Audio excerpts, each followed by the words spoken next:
السلام علیکم۔ وعلیکم السلام۔ آج میں نے آپ کو یہ بتانا ہے قرآن کو تجویز سے پڑھنے کی اہمیت۔ کل میں نے آپ کو بتایا تھا نا، وہ لغوی معنی، اصطلاحی معنی، علم تجوید کا جی تعارف کروایا تھا کہ تجوید کا اصطلاحی معنی کیا ہے، لغوی معنی کیا ہے، موضوع کیا ہے، تعریف کیا ہے، اس کا مقصد کیا ہے، اس کا حکم کیا ہے۔ آج میں نے آپ کو یہ بتانا ہے کہ التجوید کے بارے میں اللہ نے قرآن میں کیا بتایا، اس کی اہمیت کیا ہے۔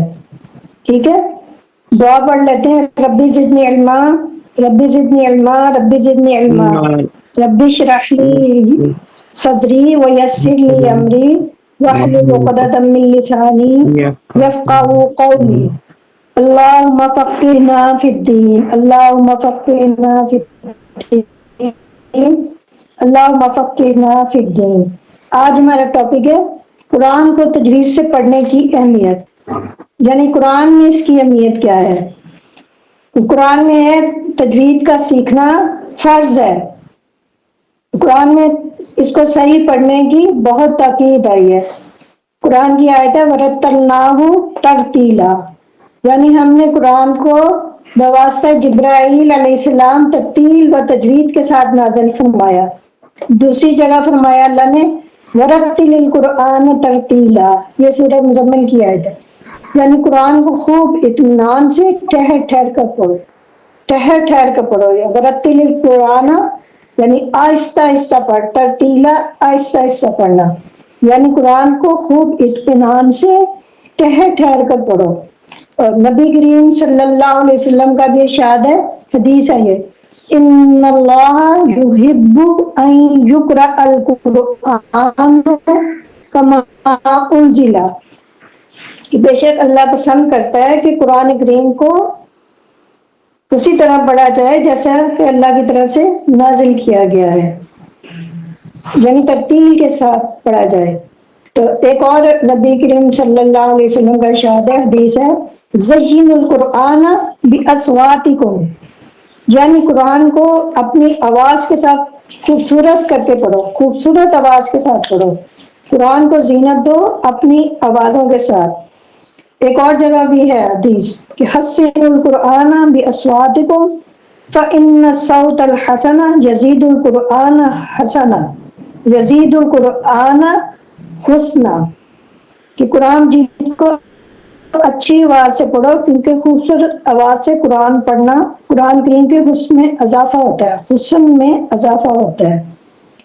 پھر یہ بھی ہے کہ اقرأ القرآن، یہ بھی حدیث ہے، اقرأ القرآن بلحون العرب واصواتها، کہ قرآن کو عربوں کے لب و لہجہ کے مطابق پڑھو، یعنی ان کی طرح مخارج و صفات ادا کرو۔ یہ فن تجوید یہ ہے کہ مخارج و صفات اور عربوں کا لہجہ اس کے مطابق پڑھنا چاہیے۔ پھر حضرت علی رضی اللہ عنہ سے ترتیل کے معنی ہے، یہ قول ہے حضرت علی کا، یہ حدیث نہیں ہے، کہ ہوا تجوید الحروف و معرفت الوقوف، یعنی تجوید جو ہے، ترتیل جو ہے وہ حروف کو تجوید کے ساتھ ادا کرنا اور اوقاف میں ماہر ہونا۔ اوقاف جو ہے وقف کی جمع ہے، یعنی ٹھہرنا، یعنی قرآن میں کہیں میم لکھا ہوتا ہے نا آیت کے اینڈ پہ، اس کا مطلب ہوتا ہے وقف لازم، یہاں لازم ٹھہرنا ہوتا ہے، ضروری ٹھہرنا ہوتا ہے۔ اور کہیں جیم لکھا ہوتا ہے یعنی وقف جائز، یہاں ٹھہرنا بہتر ہے اور نہ ٹھہرنا بھی جائز ہے۔ یہ ہے وقوف کے ماہر ہونا، رموز اوقاف بھی اس کو کہتے ہیں۔ ٹھیک ہے، یہ حضرت علی کا قول ہے کہ تجوید کہ وہ حروف کو تجوید کے ساتھ ادا کرنا اور اوقاف میں ماہر ہونے کا نام تجوید ہے۔ تو اس کے ساتھ حضرت شاہ عبدالعزیز رحمہ اللہ کا بھی قول ہے، وہ تجوید کی یہ تعریف کرتے ہیں کہ لغت کی روح سے ترتیل کے معنی واضح اور صاف صاف کے ہیں، اور شریعت میں 7 چیزوں کی رعایت رکھنے کا نام ترتیل ہے۔ نمبر 1، ہر حرف کو اس کے مخرج سے نکالنا۔ نمبر 2، اس کی صفات سمیت ادا کرنا۔ نمبر 3، ہر حرف کی آواز دوسرے حرف سے بالکل جدا رہے، اور تو کی جگہ تا اور داد کی جگہ وا نہ ہو۔ اور نمبر 4، ہر تمام حرکات کو اس طرح صاف صاف ادا کرنا گویا ایک جگہ سے دوسری جگہ حرکت کا وہم نہ ہو۔ نمبر 5، وقوف کی رعایت کرنا، یعنی وقف کرنا، جو میں نے آپ کو بھی بتایا۔ تشدید کا ادا کرنا، مد کا ادا کرنا۔ نمبر 7، مد کا ادا کرنا۔ نمبر 5 جو ہے وقوف کی رعایت کرنا، اور نمبر 6 ہے تشدید کا ادا کرنا، نمبر 7 ہے مد کا ادا کرنا۔ شاہ عبدالعزیز جو ترتیل اور تجوید کا یہ تعریف کرتے ہیں، 7 باتیں وہ بتاتے ہیں۔ تو حضرت عبداللہ بن مسعود سے بھی ایک روایت ہے کہ آپ نے ایک شخص کو قرآن مجید پڑھا رہے تھے کہ اس شخص نے سورۃ توبہ آیت 16 انما الصدقات للفقراء کو بغیر مد کے پڑھا۔ آپ نے فرمایا حضور صلی اللہ علیہ وسلم نے مجھے اس طرح نہیں پڑھایا۔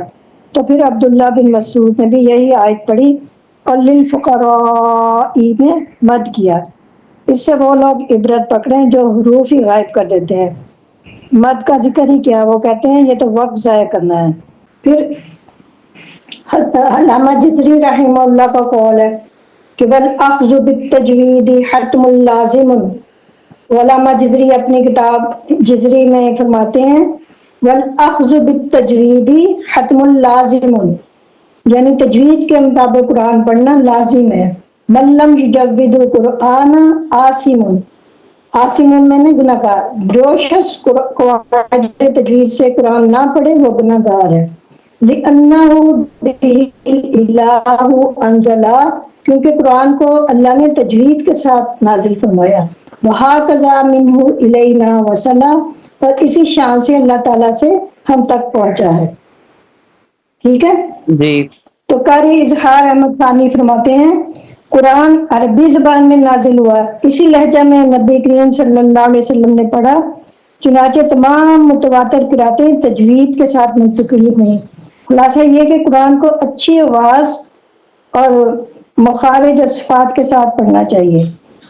ٹھیک ہے، جی انڈرسٹینڈ؟ جی تو اللہ بھی پسند کرتا ہے ان اللہ یحب ان یقرأ القرآن کما انزل، بے شک اللہ پسند کرتا ہے کہ قرآن کو ویسے ہی پڑھا جائے جیسے کہ نازل کیا گیا ہے۔